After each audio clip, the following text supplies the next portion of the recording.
Hola, soy María Elena y hoy voy a contarte la historia más dolorosa y a la vez más liberadora de mi vida.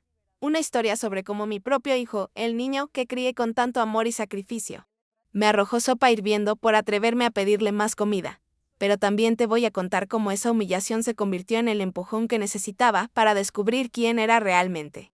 Lejos de ser solo la madre de alguien. Si quieres saber cómo terminó esta historia, como una mujer que fue humillada en su propia cocina, logró reconstruir su vida en un país extranjero y encontrar una felicidad que nunca supo que existía. Suscríbete a nuestro canal y dale like a este video. Tu apoyo ayuda a que mi voz llegue a más personas que, como yo, necesitan recordar que nunca es demasiado tarde para recuperar la dignidad.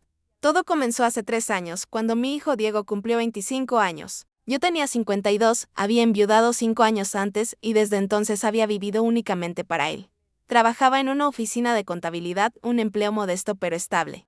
Y cada peso que ganaba lo invertía en Diego, su carrera universitaria, su ropa, sus salidas con amigos, incluso el apartamento donde vivíamos. Diego había estudiado ingeniería. Gracias a mis sacrificios, yo comía arroz con huevo para que él pudiera almorzar en restaurantes cerca de la universidad. Usaba la misma ropa durante años para que él siempre estuviera bien vestido. Cuando se graduó, conseguir trabajo le resultó más difícil de lo esperado, pero yo nunca le presioné. Tómate tu tiempo. Mijo, le decía, ya encontrarás algo bueno. Mientras tanto, yo seguía trabajando, pagando todas las cuentas, comprando toda la comida. Diego se había acostumbrado a esta dinámica. Se levantaba tarde, pasaba el día jugando videojuegos o viendo series, y por las noches salía con sus amigos. Yo preparaba las comidas, limpiaba la casa, lavaba su ropa. Me había convertido en su empleada doméstica no remunerada. La situación empeoró cuando Diego por fin consiguió trabajo. Era un puesto junior en una empresa de construcción. Pero el salario era decente. Pensé que las cosas cambiarían, que él empezaría a contribuir con los gastos de la casa. Qué ingenua fui.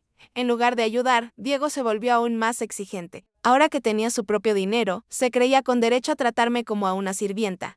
Mamá, mi camisa azul no está planchada, me gritaba desde su habitación. Mamá, quiero carne para la cena. No más pollo barato. Mamá, mis amigos van a venir, asegúrate de que la casa esté impecable. Yo, como una tonta, corría a complacerlo. Pensaba que era normal, que era mi deber como madre. Los primeros meses, después de que Diego empezara a trabajar, noté que tenía más dinero del que su salario debería permitir. Compraba ropa cara, salía a restaurantes costosos. Incluso cambió su celular por el modelo más reciente. Cuando le pregunté al respecto, me dijo que había recibido un aumento. Me alegré tanto por él. Mi hijo estaba progresando, pensé. Un día, revisando mis estados de cuenta bancarios, noté algo extraño. Faltaba dinero. Al principio pensé que era un error del banco, pero cuando revisé con más cuidado, descubrí que alguien había estado haciendo retiros de mi cuenta, pequeñas cantidades al principio, pero que fueron aumentando con el tiempo. Mi corazón se hundió cuando me di cuenta de la verdad. Diego tenía acceso a mis tarjetas desde años atrás, cuando le di una copia para emergencias. Y había estado robándome. Esa noche lo confronté. Diego, necesitamos hablar sobre mi cuenta bancaria. Su reacción no fue la de alguien inocente. No me miró a los ojos, se puso nervioso, empezó a dar excusas antes de que yo siquiera le dijera que había descubierto. Mamá, yo iba a reponerte ese dinero, murmuró. Solo lo necesitaba prestado para algunas cosas importantes. ¿Cosas importantes? Le pregunté. Diego, has tomado casi $3,000 sin mi permiso. ¿Qué cosas importantes cuestan tanto dinero? Entonces me confesó la verdad. Había estado apostando en línea. Al principio solo eran pequeñas apuestas deportivas, pero se había vuelto una adicción. Perdía más de lo que ganaba y para cubrir las pérdidas, tomaba más dinero de mi cuenta. Un círculo vicioso que había durado meses. Me quedé sin palabras. No solo me había robado, sino que había usado mi dinero, el dinero de mis sacrificios, para alimentar un vicio. Pero aún así, mi instinto maternal salió a flote. Está bien, mijo, le dije. Podemos resolver esto. Buscamos ayuda profesional, pagas terapia, y yo te ayudo a salir de esta. Diego pareció aliviado. Prometió que cambiaría, que buscaría ayuda, que me devolvería hasta el último centavo. Por un par de semanas, las cosas parecieron mejorar. Se mostró más cariñoso conmigo, más colaborativo en la casa. Incluso cocinó para mí un par de veces. Algo que no había hecho en años. Pero las promesas de Diego duraron poco. Un mes después descubrí que había vuelto a tomar dinero de mi cuenta. Cuando lo confronté, su actitud fue completamente diferente. Ya no había remordimiento ni disculpas. En su lugar, había enojo y resentimiento. Es que no entiendes la presión que tengo, me gritó. Trabajo todo el día y cuando llego a casa quiero relajarme. Si quiero apostar un poco, es mi derecho. Además, algún día te voy a devolver todo. Diego, ese dinero es para los gastos de la casa, para la comida, para las cuentas, le expliqué, tratando de mantener la calma. No puedes seguir tomándolo sin permiso. ¿Sin permiso? Se rió con amargura. Mamá, yo también vivo aquí. Yo también trabajo. Tengo derecho a ese dinero tanto como tú. En ese momento me di cuenta de que mi hijo se había convertido en alguien que ya no reconocía. O tal vez siempre. Había sido así y yo había estado demasiado ciega para verlo. Decidí tomar medidas drásticas. Cambié las claves de mis cuentas bancarias y escondí mis tarjetas. Pensé que eso sería suficiente para que Diego entendiera que hablaba en serio. Me equivoqué. Mi hijo se puso furioso cuando descubrió que ya no podía acceder a mi dinero. Durante días me dio el trato. Silencioso, como si yo fuera la villana de la historia. Luego comenzaron los comentarios hirientes. ¿Qué tacaña te has vuelto, mamá? Decía cada vez que yo compraba algo básico para la casa. Antes eras más generosa. Oh, no sé por qué te pones así por unos pocos dólares. Total, yo soy tu único hijo. Algún día todo lo que tienes va a ser mío de todas formas. Esas palabras me dolían más que cualquier insulto directo. Me daba cuenta de que Diego no me veía como una persona con derechos propios, sino como un recurso que existía únicamente para su beneficio. Para él, yo era solo un medio para conseguir lo que quería. La situación llegó a un punto insostenible un martes por la noche. Había sido un día especialmente duro en el trabajo, había tenido que hacer horas extra para completar un proyecto urgente. Y llegué a casa exhausta y con hambre. En la cocina encontré que Diego había preparado una sopa para él, pero solo había servido una porción. ¿Preparaste solo para ti?, le pregunté, tratando de sonar casual. Sí, me respondió sin levantar la vista del plato. Solo calculé para una persona. Está bien, dije. Podría servirme un poco. Con media porción me basta. Diego me miró como si le hubiera pedido que me regalara un riñón. Mamá, yo preparé esto para mí. Si quieres comer, prepárate tu propia comida. Sentí como si me hubieran abofeteado. Este era mi hijo, el niño para quien había sacrificado todo. Negándome un poco de sopa que yo había pagado con mi dinero, pero aún traté de ser razonable. Diego, por favor, solo un poco. He tenido un día muy difícil y estoy cansada. Te prometo que mañana voy al supermercado y compro ingredientes para que prepares la cantidad que quieras. Dios mío. ¡Qué pesada eres!, explotó Diego. ¿No puedes prepararte tu propia comida como una adulta normal? Siempre quieres que te den todo servido. Sus palabras eran tan injustas que me quedé sin aliento. Yo quería que me dieran todo servido. Yo, que había trabajado 2 empleos para pagar su universidad. Yo, que durante años había puesto su comida favorita en mi plato antes que la mía. Diego. Solo te estoy pidiendo un poco de sopa, dije, sintiendo que la voz se me quebraba. No es una demanda irrazonable. Ya me tienes harto, gritó Diego, levantándose bruscamente de la mesa. Desde que cambiaste las claves del banco estás insoportable. Todo el tiempo pidiendo, pidiendo, pidiendo. Pareces una mendiga. La palabra mendiga se clavó en mi corazón como una daga, antes de que pudiera procesarlo completamente. Diego tomó su plato de sopa y lo arrojó directamente hacia mí. El líquido caliente me salpicó la cara, el pecho, las manos. Algunas gotas me quemaron la mejilla. Pero el dolor físico no era nada comparado con la humillación. Ahí tienes tu maldita sopa, me gritó Diego antes de salir furioso de la cocina. Me quedé ahí parada, empapada en sopa, con pedazos de verduras goteando de mi ropa, sintiendo el líquido tibio correr por mi rostro. No eran lágrimas, pero bien podrían haber sido sangre. En ese momento, algo dentro de mí se rompió definitivamente. No era solo la sopa, era el acumulado de años de falta de respeto, de ser tratada como algo menos que humano por la persona que más amaba en el mundo. Me dirigí al baño, me limpié lentamente y mientras me miraba en el espejo, reconocí a una extraña. Esta mujer con los ojos vacíos, con marcas de comida en la cara, con la dignidad pisoteada. No era quien yo quería ser. No era quien merecía ser. Esa noche, Diego regresó tarde, probablemente esperando que yo hubiera limpiado todo y que actuara como si nada hubiera pasado, como siempre hacía. Pero esta vez fue diferente. Cuando llegó, encontró la cocina exactamente como la había dejado, con sopa derramada en el piso, el plato roto, la mesa sucia. Y me encontró a mí sentada en la sala, con una maleta a mis pies y mi laptop abierta. ¿Qué haces?, me preguntó, aunque su tono trataba de sonar despreocupado, pude notar un dejo de nerviosismo. Estoy comprando un boleto de avión. Le respondí sin levantar la vista de la pantalla. ¿Para ir a dónde? A España. Había tomado la decisión esa misma tarde. Tenía algo de dinero ahorrado, había investigado sobre vises de turista que se podían extender. Y había descubierto que, con mis habilidades en contabilidad, podría encontrar trabajo allá. Era impulsivo, tal vez hasta irresponsable. Pero era la decisión más clara que había tomado en años. Diego se rió, pero era una risa nerviosa. Mamá, no seas dramática. Solo fue una pelea. Todos los hijos pelean con sus madres. Los hijos no les arrojan comida caliente a sus madres en la cara, respondí. Los hijos no roban dinero a sus madres. Los hijos no tratan a sus madres como sirvientas. Está bien, tal vez me comporté mal, admitió Diego. Pero su tono seguía siendo condescendiente, pero irte del país es una exageración ridícula. ¿Dónde vas a vivir? ¿Qué vas a hacer? No conoces a nadie allá. Exactamente, le dije. Y por primera vez en la conversación, lo miré directamente a los ojos. No conozco a nadie que me trate mal. No conozco a nadie que me falte el respeto. No conozco a nadie que me vea como un recurso gratuito.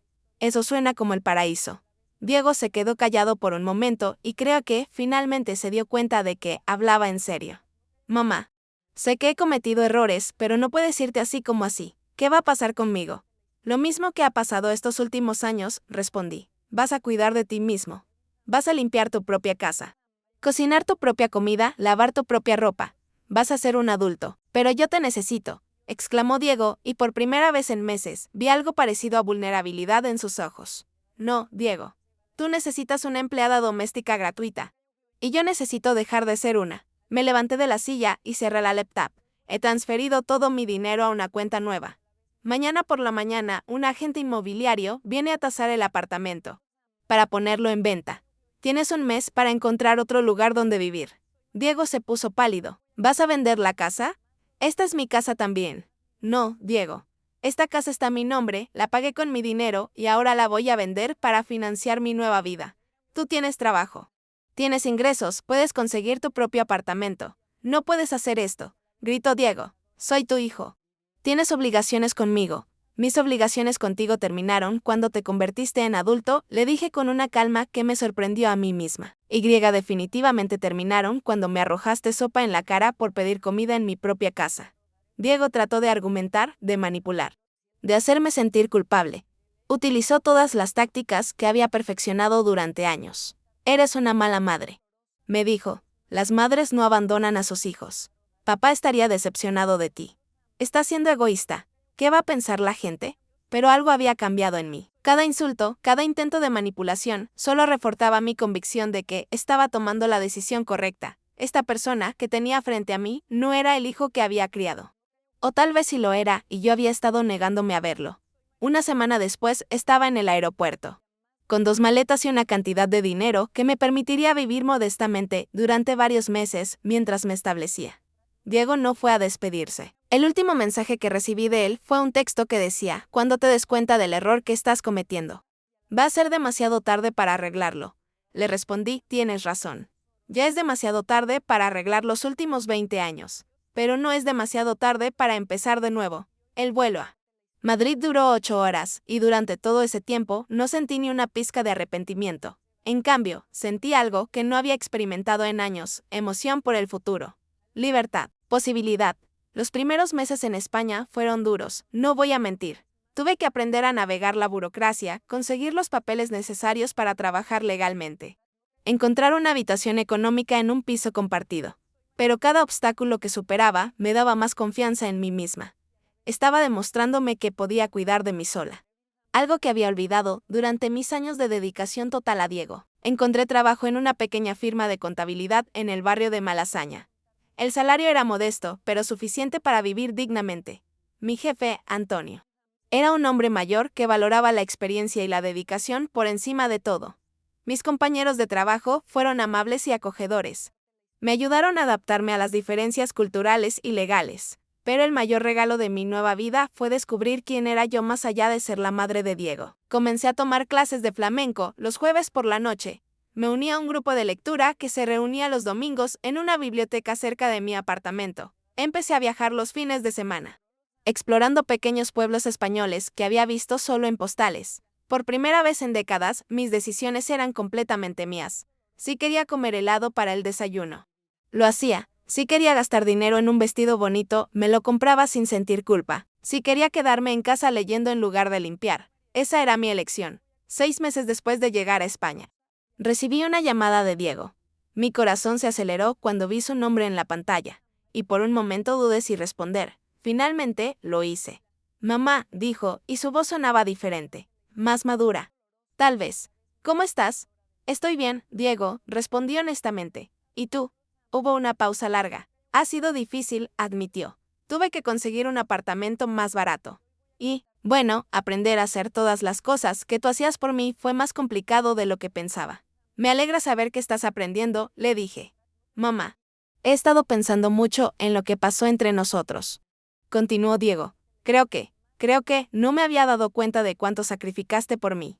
Y creo que me acostumbré tanto a recibir que olvidé agradecer. Sentí una mezcla de emociones. Parte de mí quería decirte perdón inmediatamente y volver a ser la madre protectora de siempre, pero había aprendido a valorar mis propios sentimientos también. Te escucho.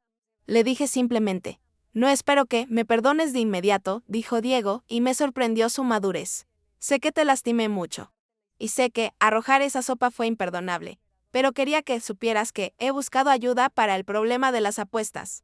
Llevo 4 meses sin apostar y estoy yendo a terapia. Me alegra escuchar eso, Diego. ¿Crees que algún día podrías perdonarme? Me preguntó, y había una vulnerabilidad genuina en su voz que no había escuchado en años. No lo sé. Le respondí honestamente, pero me da esperanza que estés trabajando en ti mismo. Eso es lo más importante. Hablamos durante 1 hora.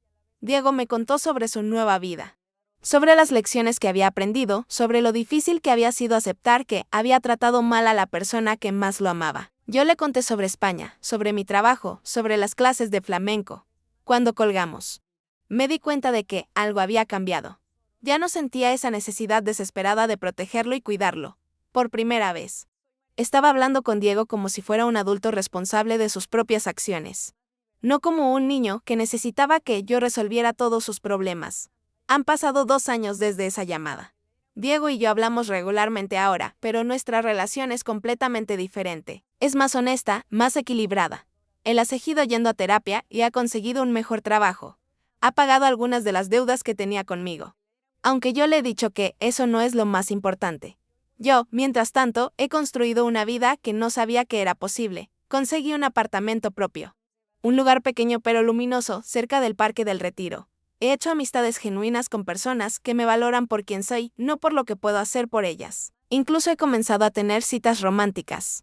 Algo que pensé que nunca volvería a hacer. La mayor revelación ha sido descubrir que puedo ser feliz sin sacrificar mi propia identidad por otra persona. Durante tantos años pensé que amar significaba darlo todo, incluso a costa de mi propia dignidad. Ahora entiendo que el amor verdadero requiere respeto mutuo y límites saludables. A veces me pregunto qué habría pasado si nunca me hubiera ido de casa. Probablemente seguiría siendo la madre sobreprotectora que permitía que su hijo adulto la tratara como una empleada. Diego probablemente nunca habría madurado. Nunca habría aprendido a valerse por sí mismo. Nunca habría enfrentado sus problemas. Mi partida no solo me salvó a mí. También le dio a mi hijo la oportunidad de convertirse en un adulto responsable. A veces, el acto de amor más grande es negarse a seguir habilitando comportamientos destructivos. Diego me ha preguntado varias veces si algún día regresaré a vivir cerca de él. Mi respuesta siempre es la misma, no lo sé. Pero ya no tomo decisiones basándome únicamente en lo que otros necesitan de mí. Esta experiencia me ha enseñado que nunca es demasiado tarde para empezar de nuevo, a los 54 años. Construí una nueva vida desde cero en un país extranjero, y no solo sobreviví, sino que prosperé. Me ha enseñado que el respeto propio no es egoísmo, sino una necesidad básica. También me ha enseñado que a veces el mejor regalo que puedes darle a alguien que amas es permitirle enfrentar las consecuencias de sus propias acciones. Durante años protegí a Diego de la realidad, y con eso le impedí crecer. Si hay alguien escuchando esto que se encuentra en una situación similar, quiero que sepas que mereces ser tratado con dignidad y respeto. Incluso por tu propia familia, especialmente por tu propia familia. No tienes que aceptar maltrato bajo el pretexto del amor. No tienes que sacrificar tu propia identidad para mantener una relación, sin importar qué tan importante sea esa persona para ti. A veces, la decisión más valiente que puedes tomar es alejarte. Y a veces, alejarte es lo que permite que las relaciones sanen de verdad. Hoy estoy sentada en mi balcón en Madrid, tomando café y viendo el atardecer. En unas horas voy a ir a cenar con una amiga que conocí en las clases de flamenco. Mañana tengo una entrevista para un puesto mejor en mi trabajo. El próximo mes voy a viajar a Sevilla para un fin de semana largo. Esta es mi vida ahora. Una vida que elegí conscientemente. Una vida donde cada decisión es mía. Y aunque el camino para llegar aquí fue doloroso, no cambiaría nada. Porque por primera vez en décadas, soy completamente libre. Y Diego también lo es.